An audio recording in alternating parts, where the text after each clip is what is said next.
ठीक है। देखो एवरेज, एवरेज का मतलब होता है औसत। तो औसत को किस तरीके से हम निकालेंगे? सबसे पहली चीज होती है, अगर आपको मालूम हो तो जैसे अगर कोई संख्याएं हैं, जैसे 1 2 3 4 और 5 लिखा हुआ है।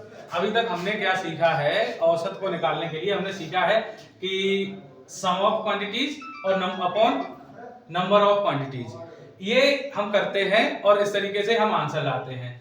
तो अगर औसत का मतलब होता है एवरेज, एवरेज में क्या होता है कि जो बीच वाला नंबर होता है वही उसका औसत होता है। अगर हम इसको इस तरीके से भी करेंगे, इनको अगर हम ऐड कर दें, अगर देखो 5 4 9 और 3 12 और 2 12 2 14 और 1 15 15 अपॉन, अगर आप ये नंबर कितने हैं, टोटल ऑफ क्वांटिटीज होगी, नंबर कितने हैं 5, इसको करेंगे तब भी आपका आएगा आंसर कितना 15 अपॉन 5, मतलब आंसर आपका 3 आएगा। ये और आप डायरेक्ट भी समझ सकते थे, अगर ये नंबर एक तरह से बीच में डिफरेंस बराबर है, अगर इस तरीके से करते तो आपका जो बीच का नंबर था यही इसका औसत है।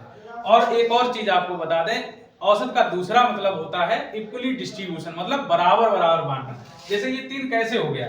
देखो सबको 3 करना है, जैसे ये इसके पास 4 है, इसको 3 करोगे तो 1 इसको दे दो तो ये भी 3 हो जाएगा, और इसके पास 2 कम है तो 2 इससे ले लो, इसके भी 3 हो जाएंगे, मतलब ये सभी 3 3 हो गए, सभी 3 3 हो गए, इसलिए इसका औसत 3 है। 3 का मतलब औसत का मतलब होता है सभी को बराबर करना। एक सवाल है, देखो इसको, इसमें लिखा हुआ है, ये यूपी पुलिस कांस्टेबल 2019 में आया हुआ है।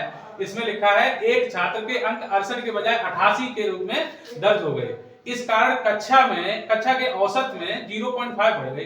कक्षा में छात्रों की संख्या क्या है, ये पूछी गई। अब देखो छात्रों की संख्या कैसे, वैसे अगर ये पूरा बेसिक मेथड से करोगे तो बहुत समय लगेगा, इसको आप डायरेक्टली कैसे कर सकते हैं, जैसे 68 के बजाय 88 हो गए, इसका मतलब है 20 बढ़ गए, 20 बढ़ गए, लेकिन जो टोटल नंबर था उनका, उनको एक हिस्से में कितना बढ़ा, आधा नंबर 0.5 बढ़ा है, मतलब जो बड़ा है वो 0.5 है, 0.5 एक के हिस्से में पड़ा है और टोटल बढ़ा हुआ 20 था। इसका मतलब है अगर 20 लोग होते तो एक एक मिल जाता, आधा मिला, इसका मतलब 40 लोग हैं, तो 40 छात्र हैं, इसलिए इसका आंसर 40।